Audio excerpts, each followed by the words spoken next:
And thanks so much for staying with us here on the 4 o'clock show. State Senator David Baria is upset over the way the governor, lieutenant governor, and other elected officials have, in Baria's opinion, downplayed the impact of the oil spill on coastal Mississippi. Senator Baria has sent a letter to officials, and he's right here right now on the 4 o'clock show to talk about his concerns. Senator, thanks so much for being with us today. Appreciate it. Thanks, Dave. Glad to be here. A copy of the letter right here sent to Governor Barbour, Lieutenant Governor Phil Bryant, our two senators, Cochran and Wicker, as well as Congressman Gene Taylor, who has also downplayed this a bit.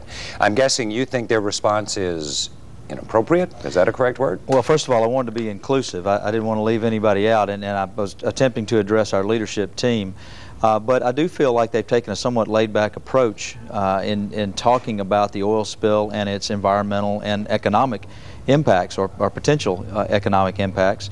Though now, after having talked to some folks today, I think it's already having an economic impact. And specifically, I spoke with the charter boat captain, their association president today, who says he had, just him alone, he had 6 cancellations in the last couple of weeks. And so, do you understand, though, at all, and I know this is a tricky one from the governor's point of view, that, I hate to say this, but he's almost obliged to kind of take this we're open for business right now kind of approach. And not that I he's agree a with cheerleader, but... I agree with that, and we do have to tell people that we don't have oil on the beaches. Our fishing grounds are open and people are catching fish. They shouldn't cancel their hotel room reservations. They shouldn't cancel their golf trips or their fishing trips at this point.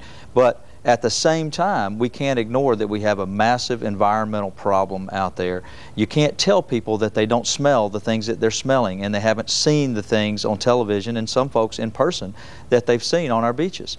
Well, I'm going to take Congressman Gene Taylor out of this next question, but I will leave Governor Haley Barbour and Lieutenant Governor Phil Bryant in this question. Both have been accused over the years of being maybe a little too cozy with big business. Do you think, or have any of your constituents told you that they fear that they are kind of circling the wagons on behalf of maybe corporate America a little bit on this? No, and I don't really have an opinion on that. I mean, typically, Governor Barbour, when he was a lobbyist, represented the world's largest corporations. And so, yeah, there's always that allegation that he's too cozy with big business. I think this is more about him being the chief cheerleader for the state of Mississippi, which I understand.